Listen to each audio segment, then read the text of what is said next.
नमस्कार, आप देख रहे हैं एफएम न्यूज और मैं हूं आपके साथ अब्दुल समाद। बुलेटिन की शुरुआत करेंगे हमारे उत्तर प्रदेश की तमाम बड़ी खबरों के साथ। उत्तर प्रदेश के मुख्यमंत्री योगी आदित्यनाथ को शनिवार शाम जान से मारने की धमकी मिली।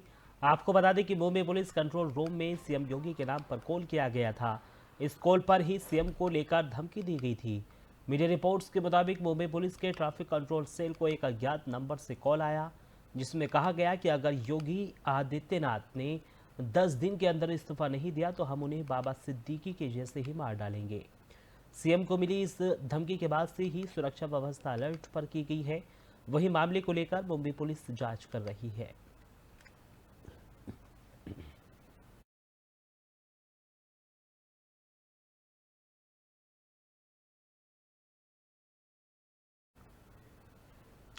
संभल जिले से हैरान कर देने वाले एक मामला सामने आ रहा है।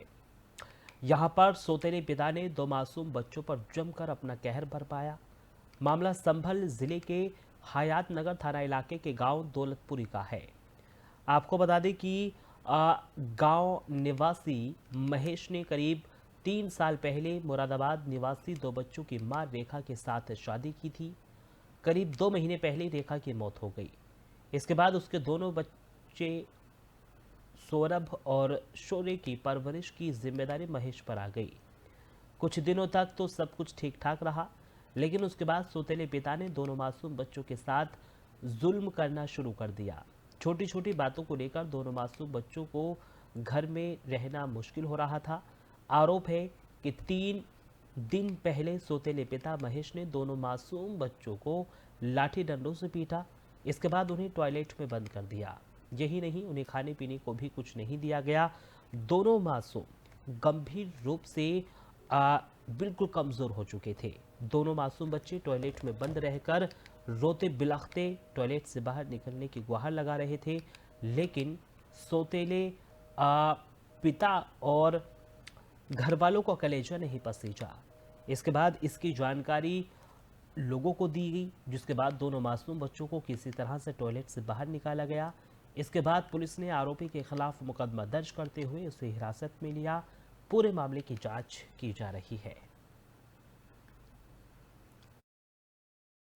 आज थाना हयात नगर में सूचना प्राप्त हुई कि 2 छोटे नाबालिग बच्चों के साथ उनके सौतेले पिता द्वारा मारपीट एवं अभद्र व्यवहार की घटना कारित की गई है। यह सूचना बच्चों के मामा द्वारा दी गई थी। इस संदर्भ में सुसंगत धाराओं में अभियोग पंजीकृत कर लिया गया है। साथ ही आरोपी को हिरासत में लेकर पूछताछ की जा रही है। शीघ्र ही साक्ष्य क्रम में अग्रिम विधिक कार्रवाई शुरू की जाएगी। हम मारते रहते हैं, हमारी कोई गलती उनका नंबर होगा। अच्छा बेटे, तुम्हें लैट्रिन में किसने बंद करा था? हम गया कितने दिन में निकले? वो सुबह निकले और कल भी बनकर आज सांप खोला। इस बारे हमने डर के बारे अब आज तक की नदी ना तो कल ही ले आते हमें। आज थाना हयात नगर में सूचना प्राप्त हुई कि 2 छोटे नाबालिग बच्चों के साथ उनके सौतेले पिता द्वारा मारपीट एवं अभद्र व्यवहार की घटना कारित की गई है। यह सूचना बच्चों के मामा द्वारा दी गई थी। इस संदर्भ में सुसंगत धाराओं में अभियोग पंजीकृत कर लिया गया है। साथ ही आरोपी को हिरासत में लेकर पूछताछ की जा रही है। शीघ्र ही साक्ष्य क्रम में अग्रिम विधिक कार्रवाई शुरू की जाएगी। उत्तर प्रदेश के फतेहपुर जिले में पत्रकार दिलीप सैनी की हत्या के विरोध में शहर के पत्रकारों ने एकजुट होकर विरोध प्रदर्शन किया। पत्रकारों ने आरोपियों की तुरंत गिरफ्तारी और पीड़ित परिवार को मुआवजा दिए जाने की मांग की है।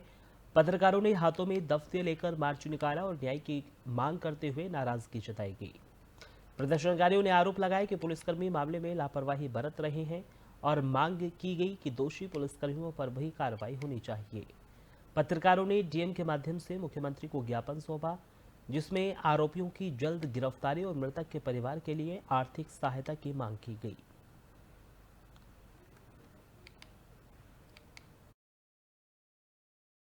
आज जनपद के पत्रकारों के विभिन्न संगठनों ने सामूहिक रूप से दिलीप सैनी हत्याकांड पे रोष व्यक्त करते हुए जुलूस निकालकर कलेक्ट्रेट तक, सिर्फ नवीन मार्केट से पटेल नगर होते हुए कलेक्ट्रेट तक आए और जिलाधिकारी जी को ज्ञापन दिया गया है। उसमें विभिन्न संगठन है, जिला पत्रकार संघ है, प्रेस क्लब है, और भी जो हमारे पत्रकारों के संगठन है उनके भी लोग, सारे लोग सामूहिक रूप से आए हैं और दिलीप के हत्यारों को सख्त से सख्त सजा दिलाने की मांग की गई है। उनके परिवार के सुरक्षा व्यवस्था की मांग की गई है। उनको 1 करोड़ रुपए, उनके परिवार परिजनों को 1 करोड़ रुपए मुआवजा की व्यवस्था मांगी गई है और उनके भाई को, मृतक पत्रकार के भाई को सरकारी नौकरी दिलाने की मांग की गई है कि जिससे उसके बच्चों की शिक्षा दीक्षा और परिवार का उसके पालन हो सके। इसके साथ ही जो घटना में अब तक पुलिसकर्मियों की सब भूमिकाएं गड़बड़ हुई हैं, जैसे विवाद की स्थितियां रही, पोस्टमार्टम हाउस में जो स्थितियां रही, ओसीओ सिटी की जो भी स्थितियां रही, उन सारे दोषी पुलिसकर्मियों को निलंबन की मांग की गई है और पत्रकारों की सुरक्षा व्यवस्था को देखते हुए, पत्रकारों के साथ अब तक हो रही घटनाओं को देखते हुए मुख्यमंत्री से पत्रकार सुरक्षा कानून गारंटी लागू करने की मांग की गई। आज जनपद के पत्रकारों के विभिन्न खबरों में बात करेंगे अब अमरोहा के गजरोला के गांव नगला माफी से ये मामला है। बताया जा रहा है कि नगला माफी वैसे तो अमरोहा पुलिस अधीक्षक अपने कार्य को लेकर हमेशा चर्चा में रहते हैं और आज उन्होंने ये साबित कर दिया कि कानून के हाथों से अपराधी कभी बच नहीं सकता। अमरोहा पुलिस और एसओजी की टीम ने मुठभेड़ के बाद अपराधियों को 2 तमंचे और 2 जिंदा कारतूस और एक बाइक के साथ गिरफ्तार किया है। पुलिस अधीक्षक ने एसओजी टीम को 25,000 रुपये इनाम देने के लिए भी कहा है। वहीं अगर बात की जाए तो स्कूली बस पर फायरिंग करने का मामला काफ़ी चर्चा में रहा था और जिसको लेकर लोग तरह तरह के कयास भी लगा रहे थे, लेकिन आज अमरोहा पुलिस ने उससे पर्दा उठाते हुए पर्दाफाश कर दिया है और 3 अपराधियों को पकड़कर न्यायालय के समक्ष पेश कर दिया है।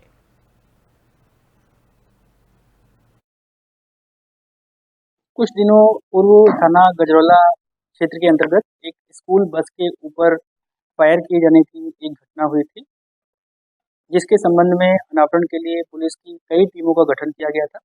आज इस घटना का अनावरण किया जा रहा है। घटना में लिप्त 3 अभियुक्तों को गिरफ्तार किया गया है। कुल 4 लोग इस घटना में शामिल हैं। घटना की वजह यह है कि मनित नाम के इस लड़के की बहस गाड़ी के ड्राइवर से गाड़ी को ब्रेक करते समय धक्का लगने की वजह से कुछ दिन पूर्व हुई थी और इस बहस के बाद इनमें झगड़ा भी हुआ था।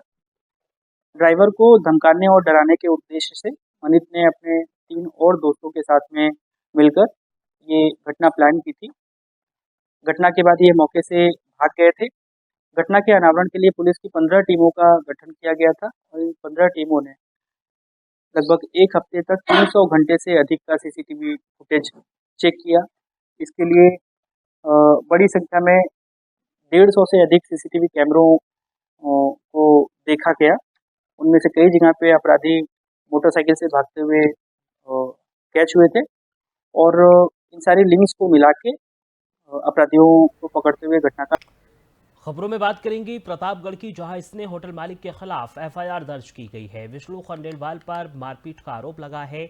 नगर कोतवाली में संगीन धाराओं में उनके खिलाफ मुकदमा दर्ज किया गया है। बताया जा रहा है कि नकली खाने की शिकायत करने पर यहां पर मारपीट की गई। मारपीट का वीडियो सोशल मीडिया पर भी वायरल हो रहा है। खंडेलवाल, होटल मैनेजर, कर्मचारियों पर केस दर्ज किया गया है। ग्राहक हेमंत की शिकायत पर सभी पर मुकदमा दर्ज हुआ है। मारपीट का फुटेज सामने आया था, जिसके बाद बाबागंज का ये पूरा मामला बताया जा रहा है। पुलिस पूरे मामले की जांच पड़ताल कर रही है।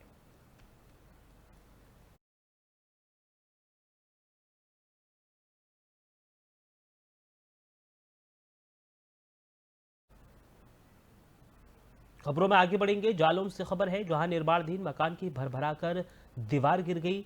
दीवार के नीचे दबकर मजदूर की दर्दनाक मौत हो गई। सूचना पाकर मौके पर पहुंची पुलिस जांच में जुटी है। जांच पड़ताल के बाद शव को पोस्टमार्टम के लिए भेज दिया गया है। उरई कोतवाली क्षेत्र के तुलसी नगर इलाके से ये मामला सामने आया है।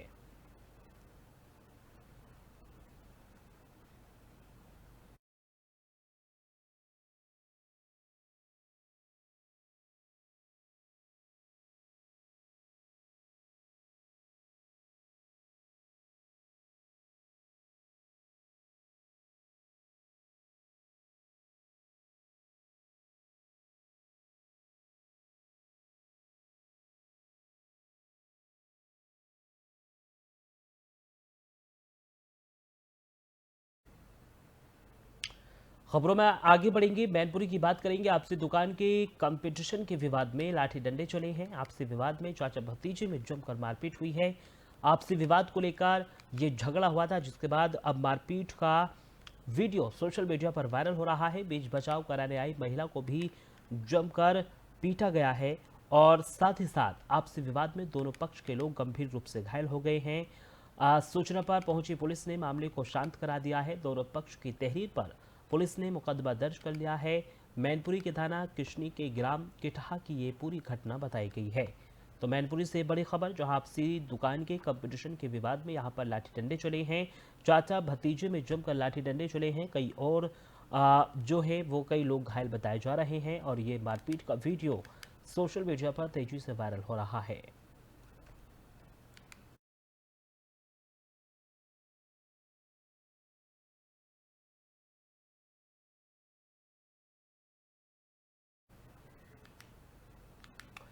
मुजफ्फरनगर से खबर है, जहां बच्चों के विवाद में बड़ों में खूनी संघर्ष हुआ है। खूनी संघर्ष में एक की मौत हो गई है और 5 लोग गंभीर रूप से घायल हुए हैं। 65 वर्षीय फरमूद की मौत पर कोहराम मचा है। बच्चों में खेलने को लेकर ये विवाद हुआ था। तो खबर मुजफ्फरनगर से है, जहां बच्चों के विवाद में बड़ों में खूनी संघर्ष देखने को मिला। इस खूनी संघर्ष में एक की मौत हुई है। वहीं 5 लोग गंभीर रूप से घायल हुए हैं। 65 वर्षीय फरमूद की मौत पर कोहराम मचा हुआ है। ये विवाद बच्चों में खेलने को लेकर हुआ था। सूचना पर पहुंची पुलिस ने घायलों को अस्पताल भेज दिया है।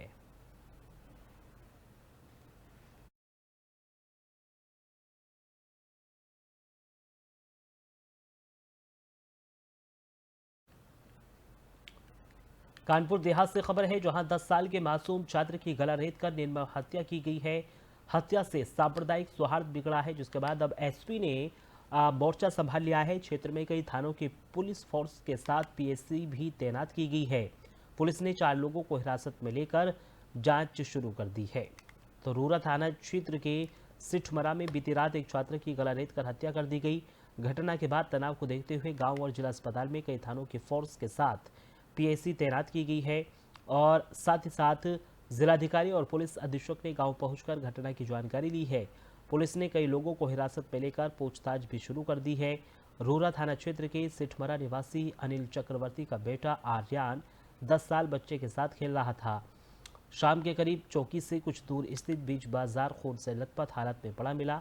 उसकी गर्दन किसी धारदार हथियार से रेती गई थी। वहीं पुलिस ने 4 लोगों को हिरासत में लिया है और उनसे पूछताछ की जा रही है।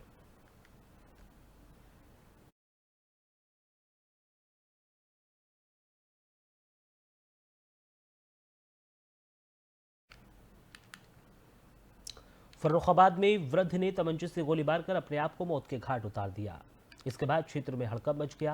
आपको बता दें कि कोतवाली कायमगंज के मोहल्ला जटवारा निवासी अशोक पालीवाल का परिवार मुरादाबाद में रह रहा है। वो कायमगंज में अकेले रहता था। अशोक के घर अनिल खाना बनाने आता था। नौकर अनिल का कहना है कि वो रोज़ फ़ोन किया करते थे।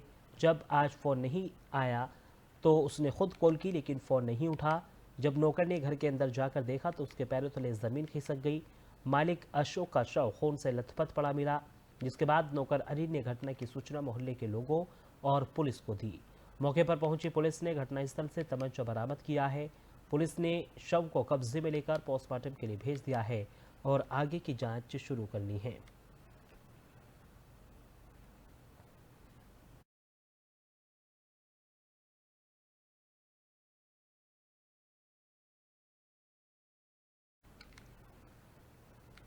खबरों में आगे बढ़ेंगे। संभल से खबर है, जहां पुलिस और बदमाशों के बीच मुठभेड़ हुई है। मुठभेड़ में बदमाश के पैर में गोली लगी है।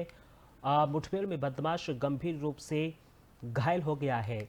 मामला संभल जनपद के हजरत नगर गढ़ी थाना इलाके के पास का है। यहां पर थाना हजरत नगर गढ़ी पुलिस को सूचना मिली, एक शातिर लुटेरा अपने साथी के साथ घटना को अंजाम देने के लिए निकला है।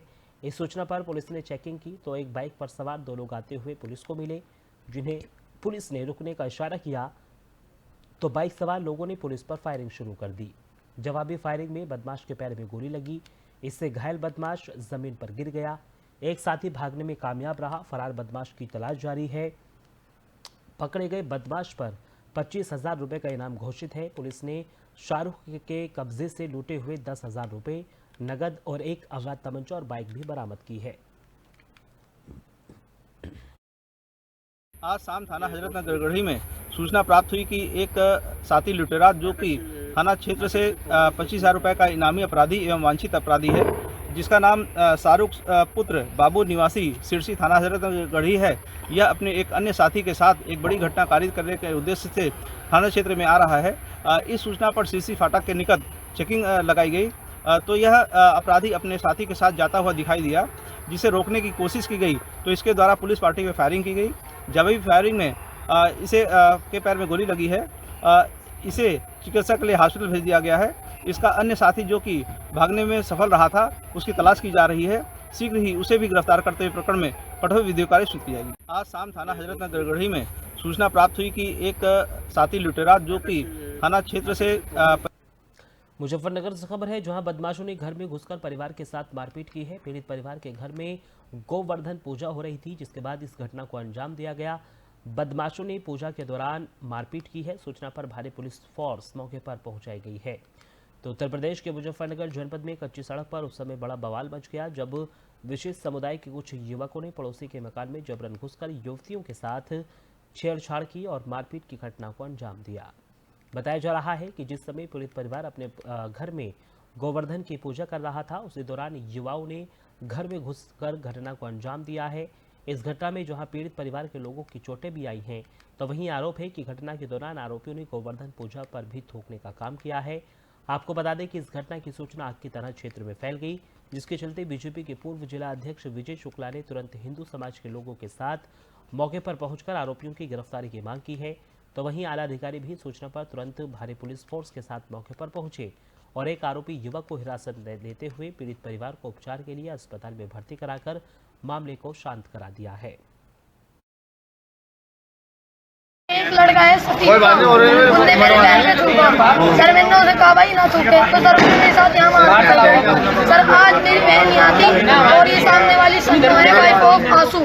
सर इन्होंने क्या नाम है बुलाया, इन्होंने बात को मैं उन्हें लगाया और नईम का भाई छोटे वाला उनने वो आया, उनने दोनों बहनों की बदतमीजी करी और बाल पलट दी। पापा की चोट लग रही है, मेरे पापा मौजूद नहीं थे, सर मम्मी के भी लगी हुई है। बेटा क्या कहोगे, जैसे उत्तर प्रदेश में योगी सरकार है, किस तरह की मांग सर किसी तरह की भी योगी सरकार नहीं है सर, जब हमें ही नहीं हो रहा। ये कहते हैं मकान बेचो मकान बेचो। किस टाइम की घटना किस दौरान हुई है? 7 से 8 बजे तक है सर। गोवर्धन पूजा पे इन्होंने थूका था। आज शाम थाना सिविल लाइन्स के अंतर्गत कच्ची सड़क में जो मल्लूपुरा की बस्ती है, वहाँ पर दो पक्षों के बीच में छेड़खानी एवं मारपीट की सूचना मिली। पुलिस तत्काल मौके पर पहुंची तो पता चला कि कुछ लड़कियों एवं उनके परिवारजनों के साथ छेड़छाड़ एवं मारपीट की गई है। पुलिस ने तत्काल जो एक आरोपी था उसको हिरासत में लिया। जो वादी का परिवार है उसे तहरीर प्राप्त कर ली गई है और उसमें सुसंगत धाराओं में मुकदमा कायम किया जाए। एक लड़का है उनने मेरे पैर पे थूका। सर मैंने उसे कहा भाई ना थूके, तो सर। और फिलहाल इस बुलेटिन में सिर्फ इतना ही। देश और दुनिया की तमाम बड़ी खबरों के लिए आप देखते रहिए FM न्यूज़। नमस्कार।